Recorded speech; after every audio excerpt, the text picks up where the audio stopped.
there, I'm Amy Connell. Welcome to Graced Health, the podcast for women who want simple and grace-filled ways to take care of themselves and enjoy a little chocolate in the process.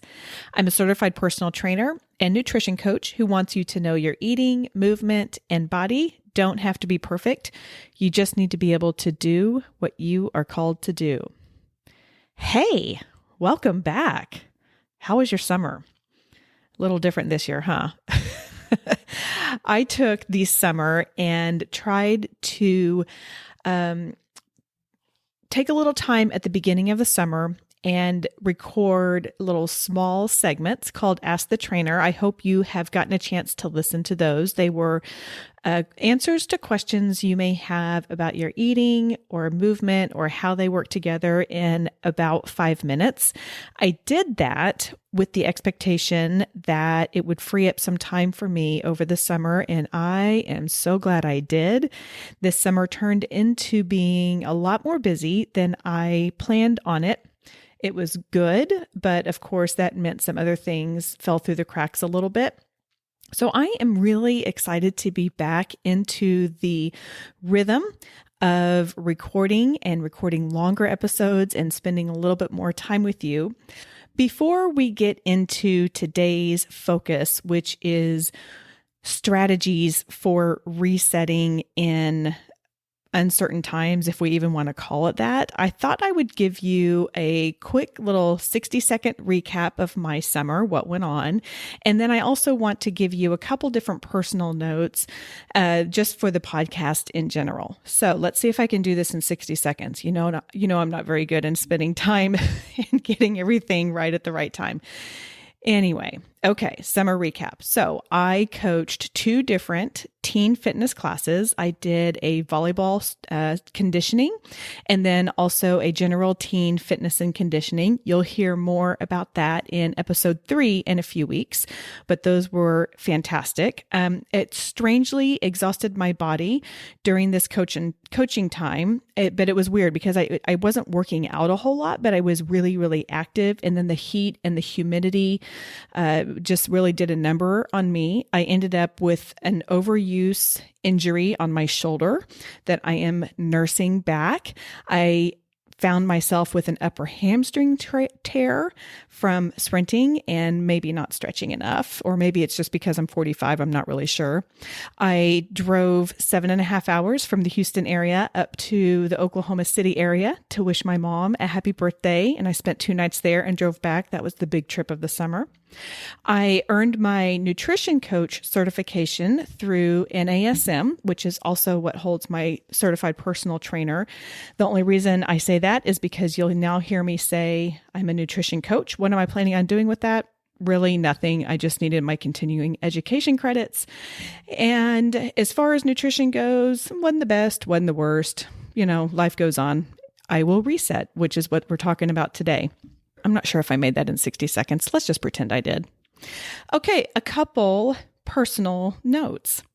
If you have been listening a while, if you have been a Graced Health listener, first of all, thank you. It really means a lot to me that you keep showing up. I have a request, and that is, can you support the show? If you are wanting to support the show more than just listening, I have a couple different options for you. One is by subscribing to my monthly journal. I have a lot of fun putting these monthly journals together. Basically, I take notes all month long about things I want to tell you, things that I'm eating, how I'm moving my body, music that's inspiring me, books that are inspiring me. I mean, you name it. And for some reason, people seem to like this because I always get really positive emails back. It's just kind of a private space. It's like a little pen pal, maybe, if you will, but it's a journal. That's what I'm calling it, at least. Now, you might be saying, how does that support the show? Well, this is the truth. I am working on a book, which makes me really nervous to say out loud every time I say it, but I am working on a book. If I decide to try to get it traditionally published, one really important metric that publishers look at is how many subscribers I have. Email addresses are important because it's more or less a tangible connection point between me and my community, which is you. Email addresses will last. Facebook algorithms change, Instagram algorithms change. We just saw this as I'm recording this, TikTok has been in a little bit of a flux. And so things like that, social media the rug can just be pulled out from under you, but email addresses are kind of like your home. Now, if you don't want the monthly journal, then I respect that. The other way that you can support the show is to share it with your friends and do a rating and review on this particular podcast. You can get the monthly journal by going to gracedhealth.com/monthly-updates. Just put your email in there, and I send out one email a month. So I promise I will not be overloading your inbox. I can't keep on top of mine, and I promise not to do the same to you.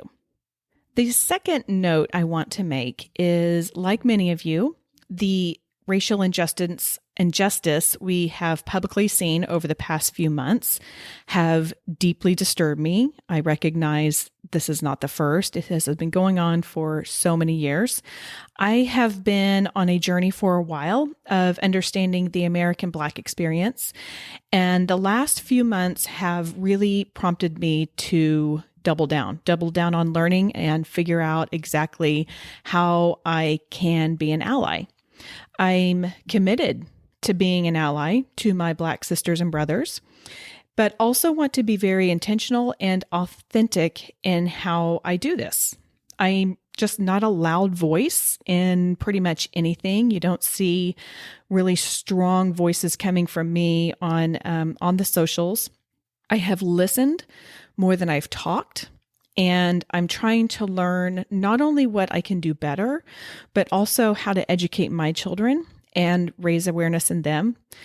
One area I feel I can be intentional is to make sure I show more representation on this Graced Health podcast of people of color, and you will be seeing that in the upcoming seasons.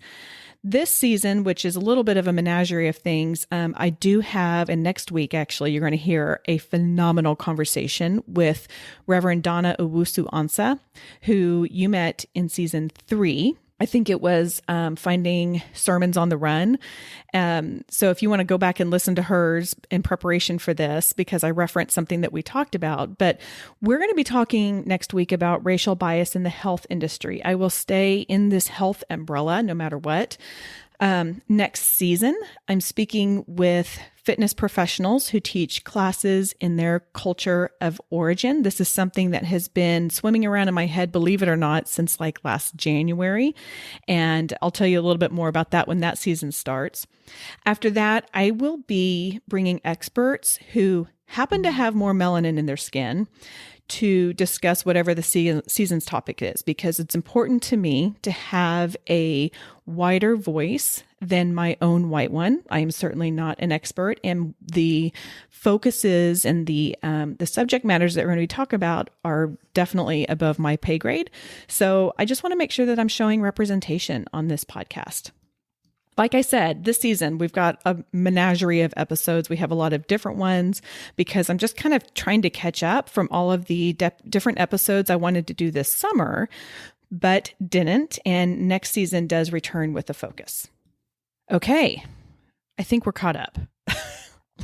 Let's dig into today's focus, today's topic, which is resetting, strategies to reset in... I don't know when I'm going to end up naming this, actually. I have not titled this officially, but I'm just calling it Uncertain Times because we've been in that. Typically, the beginning of the school year for me is a time of reset, just kind of like in January. Now, obviously, the Christmas season looks a little bit different than the summer season, but the summer season, we've often had like 10 weeks of summer. That includes vacations and day trips and days lounging by the pool. Obviously, this year is different. And I know for some of us, or at least for me, it has felt a little bit like a 5-month-long spring break. It's been a long time, you guys. And honestly, I've really enjoyed having my kids home. My husband's still working from home. That's been wonderful. I realized about a month in that this focused and intense time together is a gift that I will never receive again. I have my two boys. I have one that is very social. And so it has been, I really cherish the times that we have had together. We've had a lot of conversations as a family, and I'm grateful for that. So in that way, I'm thankful for this time. Our summer didn't include any major vacations. We did take a quick lake trip getaway to visit my husband's family. Like I said a second ago, I drove up to Oklahoma to wish my mom a happy birthday. And I did stay busy. I coached a lot of different types of those classes. I still had my women's classes. I had my training. And I really have no complaints about the summer. However, I am ready to find some semblance of a schedule. I feel like, when I was in high school, I was in a sorority, which I've talked about some, and we would visit, guys who were friends or whatever in a fraternity house, and there was a house mom. I kind of feel like I've been a fraternity house mom for 5 months. My boys really do take pretty good care of themselves, and I'm not knocking them, but this has been my personal challenge. I am torn between wanting my own space, because I'm admittedly a little selfish, and wanting to be available for those impromptu talks. And if you're a parent of a teen, you know what I mean? Like they come from they just come out of nowhere, and you want to be able to be available for those whenever they come about. Those often happen in the kitchen. So because of that, if someone is in the kitchen, I tend to hang around in case anyone wants to talk. And when you have 2 large teen boys, somebody is always in the kitchen, which means I am too. So that kind of leads into today's topic of resetting. I have been giving a lot of thought about how I can do an intentional reset, like I often do at the beginning of the school year, but in a sustainable way that works for me and that works for my family. So I want to approach this from a couple different angles today. And again, just like with everything I talk about, some of this is going to work for you, some of it may not. And what I want to challenge you to do is figure out what is realistic and sustainable for you, and particularly for your schedules, which we'll talk about here in a second. So the several different angles that we're going to talk about is from a fitness perspective, nutrition, a schedule, and overall. So pick and choose the ones that work for you. So let's start off with a physical reset. So personally, for me, even though I haven't worked out a lot, I've been very active, I am doing a 2-week, I'm calling it replenish and repair time. I'm actually still not working out because I'm trying to nurse the shoulder injury. I'm still trying to heal that stupid hamstring injury. I'm actually pre-recording this, so I'm not really sure how it'll be. I will make sure and let you know over on the Graced Health podcast group. But it is okay to assess where you have been and just take a minute to reset whatever that is. Maybe it's starting to work out harder. Maybe it's not working out as much, but figuring out what your body needs right now. In my conversation with Reverend Donna, after we got off and stopped recording, we started talking about resetting, and she was sharing some of her strategies with me, and she said, I do one thing at a time. And she said, whenever I reset, sleep is always number one, which I love. I think that that's very wise and will start you off and set you up for success. She said sleep is her number one, and then water, making sure she drinks plenty of water, and then food. And one thing she said that I actually wrote down, she said, I deserve to feel good in the body God gave me because He has work for me to do. You deserve to feel good in your body, and you've got to figure out what makes your body feel good. So do you need to protect your sleep? Do you need to drink more water? Do you need to create or commit to a movement schedule? So we're going to talk about schedules here in a second. You do not have to go crazy. And in fact, I don't recommend that. I also want to say you don't need to approach this school starting season as, okay, well, I've always done this, and so I'm going to do that again, because now is not like it was last year. So figure out what is realistic for now and not what was right last year at this time. Okay, let's talk about nutrition. And I talked about this a little bit a second ago. Water. Are you drinking enough water? And then I suggest that whatever you need, whatever changes you need to make in your food, it's one at a time. Maybe first you drop the processed food. Maybe first you don't eat out or we're not eating out right now, I guess, getting the drive-through. Maybe it is increasing to having, one salad a day, or if you don't hardly have salads at all, maybe it's once a week. Maybe it is, okay, I'm going to have a few cucumbers with my lunch, and I don't normally have vegetables with my lunch, but just kind of taking that one approach at a time, one small change that is realistic and sustainable. Okay, let's talk about schedules. I'm kind of a schedule nerd. Like, I do really well when I write things down. That tends to be how most people in my family thrive as well. So it just kind of works out really well. What I normally do at the beginning of a reset time is I write out whatever my workout schedule is going to be. Oftentimes it's just on a piece of paper or a spiral notebook. And I'm like, okay, Monday is strength. Tuesday is HIIT. Wednesday is walk with a particular friend. And I plan it out ahead of time so I don't have to think about it. And then I put it in my calendar so I hold myself accountable to it. So that is one way to make sure that your schedule is reflecting whatever it is that however you're wanting to reset. Don't forget to meal plan, which I try to include some episodes on that in season 2. I'll link those in the show notes, but meal planning is being kind to your future self. So that way you will know what you are making for dinner tonight. Unlike me today, I have no idea what I'm making for dinner tonight because I didn't meal plan. So it does make life a little bit earlier. Now, I know schools are doing all kinds of different things right now. For my kids, they attend a public high school, and the school district is going all online classes. The way it works is they will be in class from 9 to 2:30, and then they call it asynchronous learning, which I'm really not sure what that is going to mean, but that's what they're going to do from 2:30 to 3:30. So I know they are pretty much going to be tied up between 9 and 2:30, and then they have a lunch break, I think, from like 12:30 to 1:30 or something like that.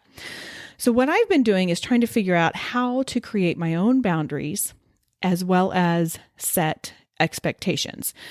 And the most important part of setting that expectation is that I honor it. I am the first person who will admit I can get sucked into Instagram or to Facebook and just fall down a rabbit hole. And so I think for me, going in, knowing that I have a window of time where I won't really be interrupted, and that will allow me to focus and do the things that I need to be doing.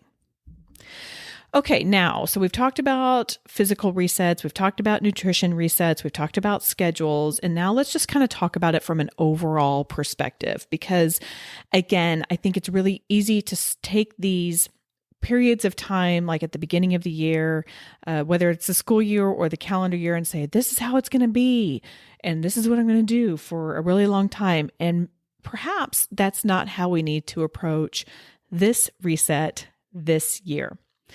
One thing I recommend doing is taking it into maybe like a 3-week increment. Now, there's nothing magical about 3 weeks, but it will be enough time for you to kind of get in the rhythm of something, but not so long that you find that this just doesn't work for you.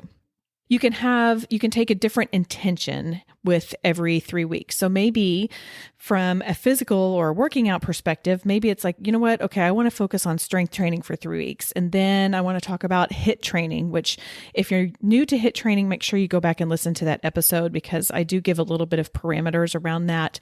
But just kind of figuring out like, okay, this is what I'm going to do for 3 weeks. And then I'm going to reassess because I think we always need to allow ourselves the grace of reassessment, of changing and making it work for us. The other thing that I think is really helpful in situations like this, when you're resetting, you're doing something new, is really being intentional about your habits. I read recently, and honestly, I don't remember when I read it. I think it was maybe at the beginning of quarantine, but a book called Atomic Habits by James Clear. And so it was all about finding success and accomplishing your goals, not with big, wonderful habits, but with just little bitty ones. So one of the things that he talks about is how your brain builds this strong network of neurons to support your current behaviors. So for me, brushing my teeth, I don't really have to think very much about that. I don't have to think very much about turning on the coffee pot in the morning. And the more you do something, the stronger and more efficient that connection, that neurological connection becomes. So one of the best ways to build a new habit is to identify a current habit you already do every day, and then stack your new behavior on top of that or with it. So that's called what he calls that habit stacking. And I think that method was really created by a guy named BJ Fogg with his Tiny Habits program. So I have not read that book, but the Atomic Habits was really helpful to me and really kind of kickstarted my refocus on writing this book that I'm embarrassed to say that I'm writing. I'm not embarrassed, but it makes me nervous to say that. So the habit stacking formula is after or before your current habit, I will a new habit. For example, if you're wanting to drink more water, it's after using the restroom, I will drink a glass of water. So that way you're taking something that you always do and then adding it on. Or my personal habit stacking for the next 3 weeks once school starts is before my coffee and quiet time, I will exercise 30 minutes on Mondays and Wednesdays and Fridays. Tuesdays and Thursdays are going to look a little bit different. Now, for those of you who love your Jesus time, like I do, I know that that seems a little strange, but this is what I have noticed. My coffee and quiet time can turn into something where I really linger, which is not a bad thing, but it can become very unproductive. So it's that finding that right balance of spending time with Jesus, but not letting my mind wander in the name of spending time with Jesus, if that makes sense. So I want to get that workout in and I can check that off the list. And then I can sit down and really read my Bible, really pray and do all the things that I need to do while I'm drinking my coffee. Okay, let's do a really quick recap. So basically, this is the time of year we are resetting. You may want to consider resetting your physicality, your movement. Make sure that it is something that works for you now and not something that worked for you last year. You may need to reset your nutrition. It might be water. It might be particular foods. Do that one at a time or one focus at a time, and that will bring you more success. You may need to reset your schedule because schedules are all kinds of wonky right now. And so find the one, again, that works for you now, not necessarily what you typically do. And then we just kind of talked about that overall reset, looking at it from a broad point of view, maybe just doing a different intention every 3 weeks, do those habit stackings. What's the one simple thing I want you to remember? Just do one thing at a time. There's no race here. There's no competition of who can get back to normal the fastest. If you do it one simple movement or food or schedule at a time, you're going to find that it is a lot more successful for you. Don't forget to rate and review this. Don't forget to get or to sign up for the monthly journals at gracedhealth.com/monthly-updates. And that is all for today. Go out there and have a graced day.